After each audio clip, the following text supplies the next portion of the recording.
The Well of Loneliness by Radclyffe. Chapter 8. At 17, Stephen was taller than Anna, who had used to be considered quite tall for a woman, but Stephen was nearly as tall as her father. Not a beauty, this, in the eyes of the neighbours.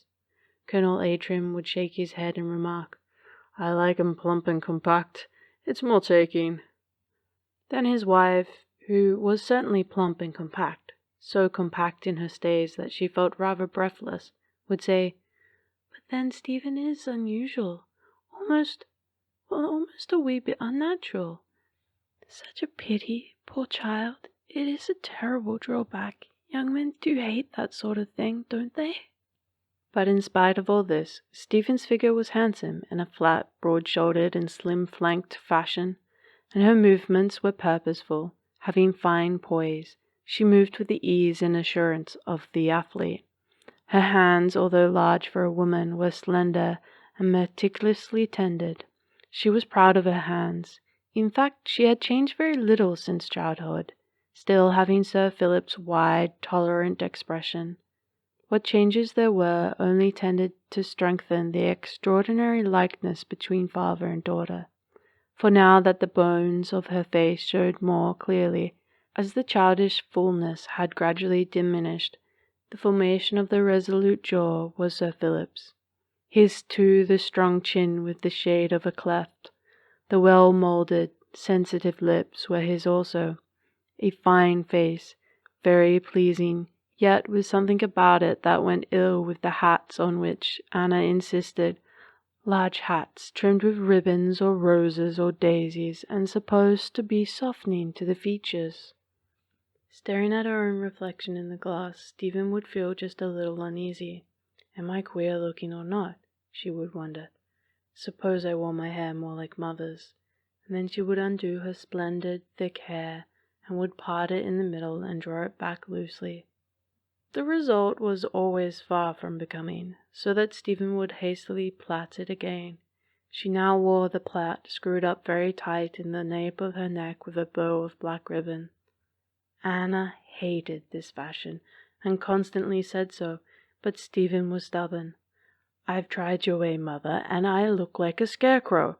You're beautiful, darling, but your young daughter isn't, which is jolly hard on you." "She makes no effort to improve her appearance," Anna would reproach very gravely. These days there was constant warfare between them on the subject of clothes. Quite a seemingly warfare, for Stephen was learning to control her hot temper, and Anna was seldom anything but gentle.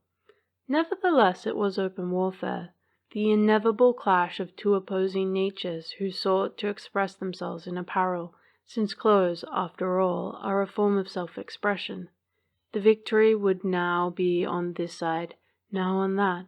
Sometimes Stephen would appear in a thick woolen jersey, or a suit of rough tweed surreptitiously ordered from the excellent tailor in Marville.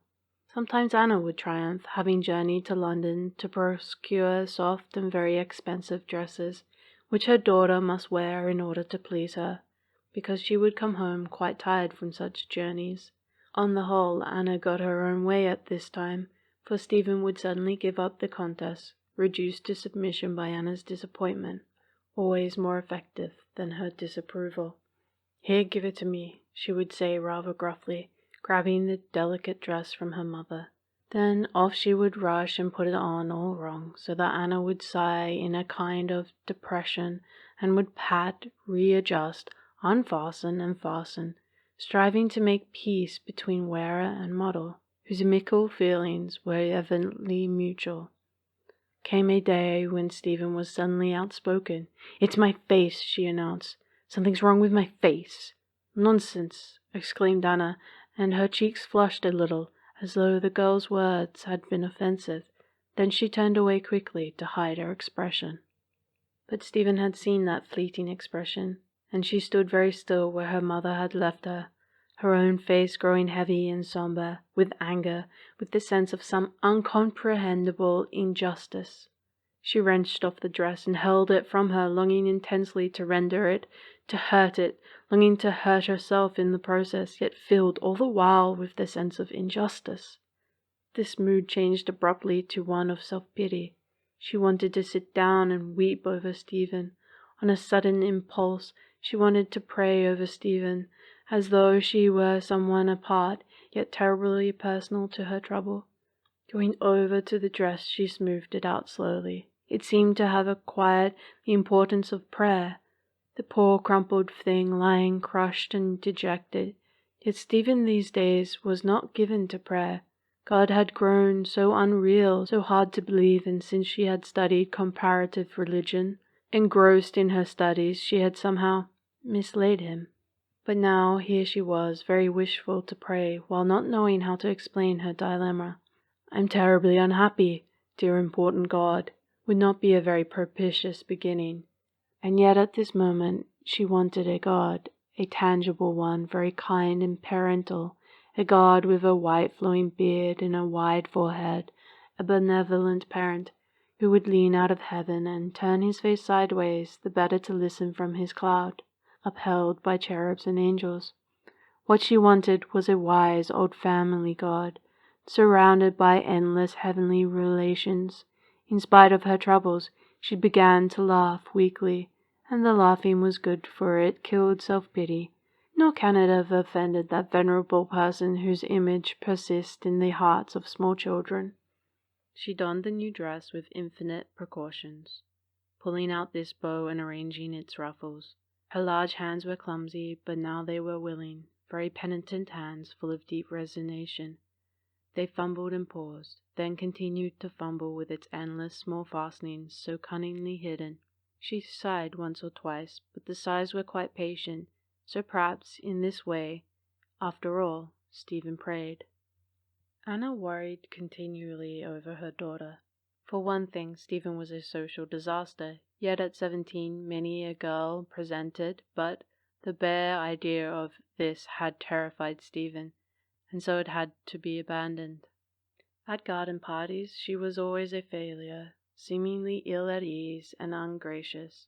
She shook hands much too hard, digging rings into fingers, this from sheer automatic nervous reaction. She shook not at all, or else grabbed too freely, so that Anna grew vague in her own conversation.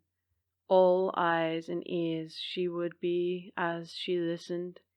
It was certainly terribly hard on Anna. But if hard on Anna, it was harder on Stephen, who dreaded these festive gatherings intensely.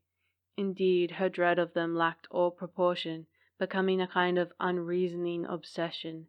Every vestige of self-confidence seemed to desert her, so that Puddle, supposing she happened to be presented, would find herself grimly comparing this Stephen with the graceful, light-footed, proficient young athlete, with the clever and somewhat opinionated student who was fast outstripping her own power as a teacher.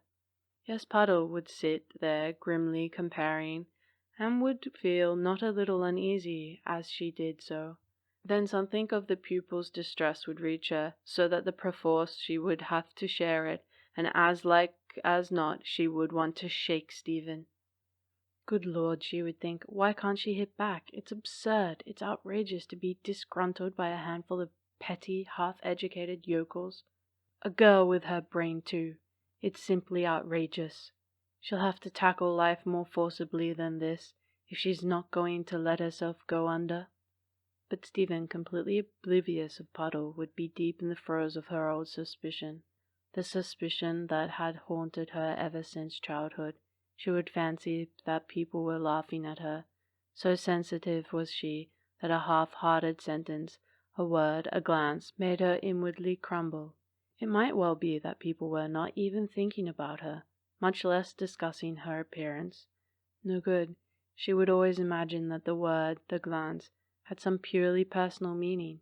She would twitch at her hat with indelicate fingers, or walk clumsily, slouching a little as she did so, until Anna would whisper, "Hold your back up, you're stooping." Or Puddle would exclaim crossly, "What on earth's the matter, Stephen?" All of which only added to Stephen's tribulation by making her still more self-conscious.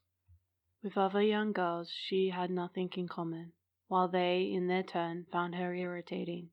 She was shy to primness regarding certain subjects, and would actually blush if they happened to be mentioned. This would strike her companions as queer and absurd. After all, between girls, surely everyone knew that at times one ought not to get one's feet wet, that one didn't play games, nor at certain times. There was nothing to make all this fuss about, surely. To see Stephen Gordon's expression of horror if one so much as threw out a hint on the subject was to feel that the thing must be in some way shameful, a kind of disgrace, a humiliation. And then she was odd about other things too. There were so many things that she did not like to mention. In the end, they completely lost patience with her, and they left her alone with her fads and her fancies, disliking the feel that they dare not allude to even the necessary functions of nature without being made to feel immodest. But at times Stephen hated her in isolation, and then she would make little awkward advances, while her eyes would grow rather apologetic, like the eyes of a dog who has been out of favour. She would try to appear quite at ease with her companions, as she joined in their light-hearted conversations. Strolling up to a group of young girls at a party, she would grin as though their small jokes amused her, or else listen gravely while they talked about clothes or some popular actor who had visited Malvern. As long as they refrained from too intimate details, she would fondly imagine that her interest passed mustard. There she would stand with her strong arms folded and her face somewhat strained in an effort of attention. While despising these girls, she yet longed to be like them. Yes, indeed, at such moments she longed to be like them. It would suddenly strike her that they seemed very happy, very sure of themselves as they gossiped together. There was something so secure in their feminine conclaves, a secure sense of oneness, a mutual understanding. Each in turn understood the other's ambitions. They might have their jealousies, their quarrels even, but always she discerned, underneath, that sense of oneness. Poor Stephen! She could never impose upon them. They always saw through her as though she were a window. They knew well enough that she cared not as much as a jot about clothes or popular actors. Conversations would falter, then die down completely. Her presence would dry up their springs of inspiration. She spoiled things while trying to make herself agreeable. They really liked her better when she was grumpy. Could Stephen have met men on equal terms, she would have always chosen them as her companions. She preferred them because of their blunt, open outlook, and with men she had much in common. Sports, for instance. But men found her too clever if she ventured to expand, and too dull if she suddenly subsided into shyness. In addition to this, there was something about her that antagonized slightly an unconscious presumption. Shy though she might be, they sensed this presumption. It annoyed them. It made them feel on the defensive. She was handsome, but much too large and unyieldy both in body and mind, and they liked clingy women. They were oak trees, preferring the feminine ivy. It might cling rather close, it might finally strangle. It frequently did, and yet they preferred it, and this being so, they resented Stephen, suspecting something of the acorn about her. Stephen's worst ordeals at this time were the dinners given in turn by a hospitable county. They were long, these dinners, overloaded with courses. They were heavy, being weighted with polite conversation. They were stately, by reason of the family silver. Above all, they were firmly conservative in spirit, as conservative as the marriage service itself, and almost as insistent upon sex distinction. "Captain Ramsay, will you take Miss Gordon in to dinner?" A politely crooked arm. "Delighted, Miss Gordon." Then the solemn and very ridiculous procession, animals marching into Noah's Ark 2 by 2, very sure of divine protection. Male and female created he them. His skirts would be long and her foot might get entangled, and she with but one free hand at her disposal. The procession would stop, and she would have stopped it. Intolerable though, she had stopped the procession. "I'm sorry, Captain Ramsay. I say, can I help you?" "No, it's really all right. I think I can manage." But oh, the utter confusion of spirit, the humiliating feeling that someone must be laughing, the resentment for having to cling to his arm for support, while Captain Ramsay looked patient. "No danger. I think you've just torn the frill. But I often wonder how you women manage. Imagine a man in a dress like that. Too awful to think of. Imagine me in it." Then a laugh, not unkind, but a trifle self-conscious, and rather more than a trifle complacent. Safely steered to her seat at the long dining table, Stephen would struggle to smile and talk brightly, while her partner would think, "Lord, she's heavy in hand. I wish I had the mother. Now there's a lovely woman." And Stephen would think, "I'm a bore. Why is it, then? But if I were he, I wouldn't be a bore. I could just be myself. I'd feel perfectly natural." Her face would grow splotched with resentment and worry. She would feel her neck flush and her hands become awkward. Embarrassed, she would sit staring down at her hands, which would seem to be growing more and more awkward.